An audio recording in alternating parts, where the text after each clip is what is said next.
Hi, I'm Naomi. Welcome to day 225 of our 365-day Bible reading plan. Today's reading is titled Jesus on Being His Disciple. We'll be reading Luke chapter 14, verses 15 through 35 in the New Living Translation. Hearing this, a man sitting at the table with Jesus exclaimed, "What a blessing it will be to attend a banquet in the kingdom of God." Jesus replied with this story. A man prepared a great feast and sent out many invitations. When the banquet was ready, he sent his servant to tell the guests, "Come, the banquet is ready." But they all began making excuses. One said, "I have just bought a field and must inspect it. Please excuse me." Another said, "I have just bought 5 pairs of oxen and I want to try them out. Please excuse me." Another said, "I just got married, so I can't come." The servant returned and told his master what they had said.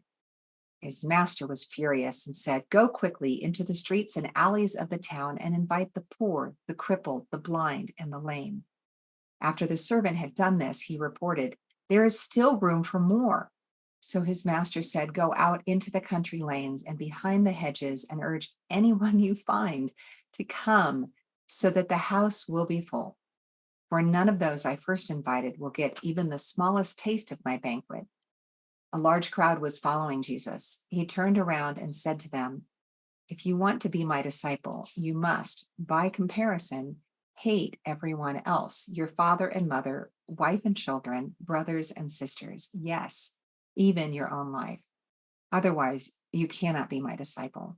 And if you do not carry your own cross and follow me, you cannot be my disciple. But don't begin until you count the cost, for who would begin construction of a building without first calculating the cost to see if there is enough money to finish it? Otherwise, you might complete only the foundation before running out of money, and then everyone would laugh at you. They would say, 'There's the person who started that building and couldn't afford to finish it.' Or what king would go to war against another king without first sitting down with his counselors to discuss whether his army of 10,000 could defeat the 20,000 soldiers marching against him?